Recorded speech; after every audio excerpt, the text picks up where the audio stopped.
നമസ്കാരം. ലോകം മുഴുവൻ ഫുട്ബോൾ ലഹരിയിലായിരുന്നു. അതിലെ പാട്ട് പോലും നമുക്ക് മറക്കൂല. എന്താണ്? ആമിന ആമിന ആമിന ആമിന ആമിന ആമിന ആമിന ആമിന ഓ ആമിന ആമിന ആമിന ആമിന ഓ. ഞാൻ നിത്യവും ഫുട്ബോൾ കാണും. കളിയുണ്ടോ ടി വിൻ്റെ മുമ്പിൽ ഞാൻ ഉണ്ടാവും. അത്ര ഒരു ആവേശക്കാരനാണ് ഞാൻ. പക്ഷെ ദുഃഖം മനസ്സിലൊന്നുമുണ്ട്. എന്നെങ്കിലും നമ്മൾ ഇന്ത്യ പഠിച്ചോനെ എന്നാണ് ഇവരെയായിട്ടൊക്കെ ഒന്ന് മുട്ടുക. അപ്പം നമ്മുടെ സിരകളിൽ എമ്മാതിരി ചോരയായിരിക്കും വരിക. വന്നിട്ടും കാര്യമില്ല. ഇവർ ആരോഗ്യം നോക്കുമ്പോൾ ഇന്ത്യ എന്തെങ്കിലും ഫുട്ബോളിൽ വന്നു കഴിഞ്ഞാൽ ഒറ്റവാക്കിൽ ഉത്തരാണ് കൂട്ടമരണം. അനുഭവിക്കാൻ ഭാഗ്യമുണ്ടായാൽ അടുത്ത ലോകകപ്പിലെങ്കിലും ഇന്ത്യ ബ്രസീലുമായിട്ട് നാളെ ഏറ്റുമുട്ടുന്നു. ഇന്ന് രാത്രി ഇന്ത്യൻ ക്യാമ്പിലേക്ക് ഒരെത്തി നോട്ടം. വിജയ മുട്ടിയാ ആരാരും ഇങ്ങനെ വിറക്കല്ലടാ. നിങ്ങളിങ്ങനെ വിറച്ച തന്നെ ക്യാപ്റ്റൻ. എൻ്റെ സ്ഥിതി എന്താണ്? കോച്ചു എല്ലാവർക്കും തന്നെന്തരം കൊണ്ടുപിടിച്ചിട്ട് പൊറ്റി കൊടുത്താട്ടെ. എനിക്ക് വലുവിൻ്റെ 4 ഗുളിയും. അയ്യോ അയ്യോ. നമസ്കാരം. നമസ്കാരം. ഞാൻ വിചാരിച്ചു ഇന്ത്യൻ ക്യാമ്പിൽ നായനെ കിട്ടിയിട്ടുണ്ടാവുന്നു. അത് ശരി. നിന്റെ വീട്ടിലെ നായ ട്രൗസറും പനിയിട്ടാണ് കുരയ്ക്കല്. നായ ഞാനാ കുറച്ചത്. അല്ല നിങ്ങളാരാ? ക്യാപ്റ്റൻ. എന്തിന്റെ? ഇന്ത്യൻ്റെ. ശരി. നിങ്ങൾക്ക് തീരെ സുഖമില്ലല്ലോ. എത്രയായി 2 കൊല്ലായില്ല ക്ഷയം പിടിച്ച് കിടക്കണ്. കളിക്കാൻ വേണ്ടിട്ട് എന്നെ വീൽ ചെയറുമ്പോൾ വെച്ചിട്ട് ഉന്തിക്കൊണ്ടുവന്നിട്ട് അങ്ങോട്ട്. അല്ല നിങ്ങൾ ഇങ്ങനെ മറ്റുള്ള കളിക്കാരുടെ അവസ്ഥ എന്താവും? എന്നെ കാട്ടി മോശം. ഞാനാണ് അവിടെ ഏറ്റവും നല്ല കളിക്കാരൻ. ഞാൻ ചത്തു. അല്ല നാളെ ബ്രസീലായിട്ട് ഏറ്റുമുട്ടാന്ന് തീരുമാനിച്ചല്ലേ? തീരുമാനിച്ചതല്ല, തീരുമാനിപ്പിച്ചതാ. തീരുമാനിച്ചല്ല മുട്ടുന്നത്.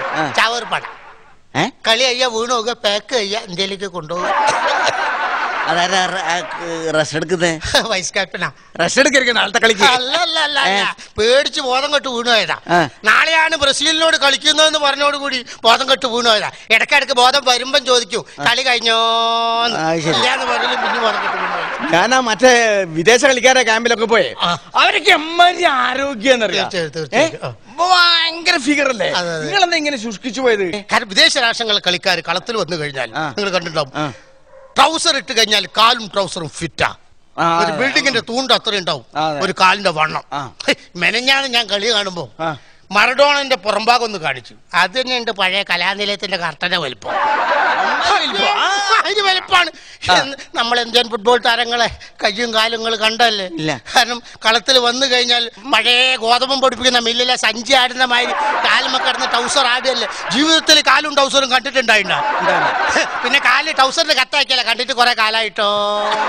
എങ്ങനെയാണ് ഞങ്ങൾക്ക് ആരോഗ്യം ഉണ്ടാവുക?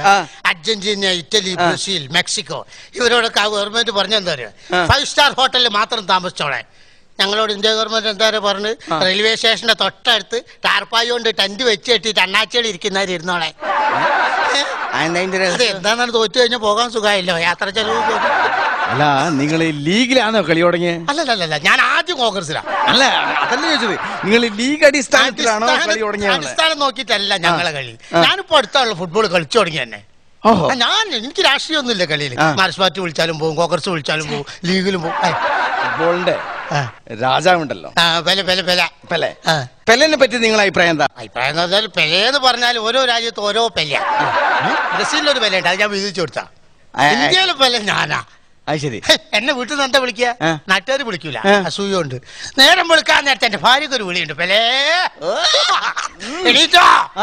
മുറ്റടിച്ചാര്, വെള്ളം കോര്, അമ്മിയിൽ വെച്ച് മുളക് അരച്ചു വിടുന്നു. ആ മുളക് ഇങ്ങനെ അരച്ചുകൊണ്ടിരിക്കുമ്പോ തല ദുബ്ലാങ്കട്ടൊക്കെ ഒറ്റ കൊത്തട്ട ഇടിയോ. ആരാ? അമ്മായിമ്മ. അമ്മായിമ്മ ഇങ്ങനെ ഇടിക്കൊക്കെ ചെയ്യും. അമ്മായിമ്മ ഇടിയല്ലോളും, ഭാര്യ മടക്കി കുത്തിക്കാളും നിലത്തിട്ടിട്ട്. ഇത് മോശമൊന്നുമില്ല. ഞാൻ കിട്ടിയിട്ട് നിഷ്കളങ്കനാനെ കൊണ്ട് തുറന്നു പറയുന്നു. കിട്ടിയിട്ട് ഉണ്ടാക്കുന്ന ആൾക്കാർ കൂടുതൽ എത്ര ഉണ്ടാവും. കിട്ടി കഴിഞ്ഞാൽ പണങ്ങിപ്പോവും. പെലയാ നടത്തിയിട്ട് കാര്യമില്ല. ഊരൊക്കെ കുത്തിയിട്ട് വേനകത്ത് ആളുണ്ടോ? ഞാനാണ് പെല. അല്ല നിങ്ങളെ ഇന്ത്യ ഒളിമ്പ്യ അല്ലേ? ഒളിമ്പ്യ. നീ കൊറേ നേരം അതിൽ ഉള്ളു കൂടെ ചാമ്പിണ്. ഞാൻ ആരാന്ന് നിനക്ക് മനസ്സിലായോ? വിദേശ കളിക്കാർ ഡൽഹിയിലേക്ക് വരുമ്പോ ഡൽഹിക്ക് ഒരു ഫോണാ, ഞാനുണ്ടോ കളിക്കാൻ. ഞാനുണ്ട് എന്ന് പറഞ്ഞാൽ ഞങ്ങളില്ല. എന്ന് പറയും. അമ്മ തകർപ്പം കളിയിരിക്കില്ലേ? അമ്മാര് ഫൗളാന്റെ 97, 98, 99 ഇന്ത്യയിലെ ബെസ്റ്റ് ഫൗളറാണ് ഞാൻ. അവാർഡ് വാങ്ങാൻ പോയില്ല. അല്ല, വേറെ സംശയം, ഈ വിദേശ കളിക്കാർക്കൊക്കെ ഉണ്ടല്ലോ പരിക്ക് പറ്റി ഒരു സ്പ്രേ അടിക്കലുണ്ട്. അപ്പൊ നിങ്ങൾക്ക് എങ്ങനെയാ പരിപാടി? അത് ഞങ്ങൾക്ക് മരവിപ്പിക്കേണ്ട ആവശ്യമില്ലല്ലോ. സ്വതവേ മരവിച്ചെടുക്കുന്ന തൊലിയൊക്കെ എന്തോ മരവിപ്പിക്കാനാണ്. ഞങ്ങൾക്ക് 3-4 പാരസെറ്റമോൾ വയലിക്കിട കുറേ പച്ചവെള്ളം. അല്ല, അങ്ങനെയാണ് കുറെ പാരസെറ്റമോൾ കൊണ്ടിട്ട് 100 ചാക്ക് പാരസെറ്റമോൾ ആയിട്ടല്ലോ ഓരോ കളിക്കാരന്റെ തലയിൽ 3 ചാക്ക് പാരസെറ്റമോൾ. അത് ശരി. അല്ല, ജീവിതത്തില് നിങ്ങൾക്ക് മറക്കാനാവാത്ത വല്ല അനുഭവങ്ങളും? എനിക്ക് ഇതുവരെ ഒന്നും മറക്കൂല. കാരണം ഏത് കളി കഴിഞ്ഞാലും കയ്യോ കാലോ ഒഴിയാതെ ഇന്ന് വരെ വീട്ടിൽ ഭാര്യ എന്നെ കണ്ടിട്ടില്ല. മറക്കാനാവാത്തൊരു അനുഭവം എനിക്കുണ്ടായത് മെൽബോൺ ഒളിമ്പിക്സ് 98 പങ്കെടുത്ത്. ഞാനാ പങ്കെടുത്തത്. എന്റെ ആവേശം കണ്ട ഈ അല്ലല്ലോ. ഞാൻ അന്നാരാണ് ഇംഗ്ലണ്ടിനെതിരെ ആദ്യ മിനിറ്റിൽ പെനാൽറ്റി. അത് ഞാൻ ആദ്യം പറഞ്ഞിട്ടുണ്ട്. എന്തായാലും കാലുകൊണ്ട് ഗോൾ കിട്ടാനുണ്ടാവില്ല.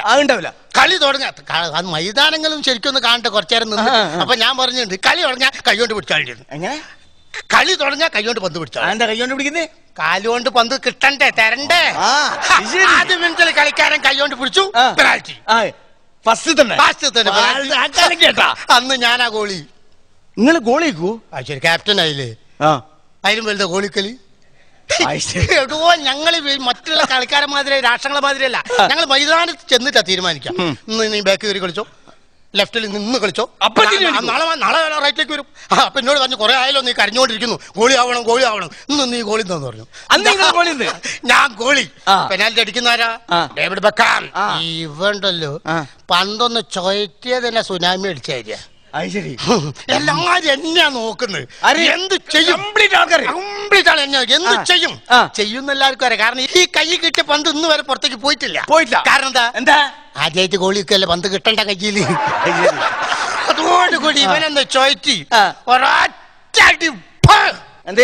ഒറ്റ നിലവിളി. അയ്യോ ഓടി വരോ, അടുത്ത വഹ പേടിപ്പിക്കല്ലേ എന്ന് പറയലും പന്ത് പോസ്റ്റിലേക്ക് ഞാൻ പുറത്തേക്ക്. പന്ത് പോസ്റ്റിലേക്ക് ഞാൻ പുറത്തേക്ക് 2 പന്ത് പോസ്റ്റിൽ വീകണ്ടെന്ന് വിചാരിച്ചു. അതേ ശക്തിയിലുള്ള ഗോളിന്റെ അടിയിട്ട് എന്റെ തലയും പോകും പന്തിന്റെ കൂടെ. അന്നാണ് ഇന്ത്യ എതിരില്ലാത്ത 33 ഗോളിന് പൊരുതി തോറ്റത്.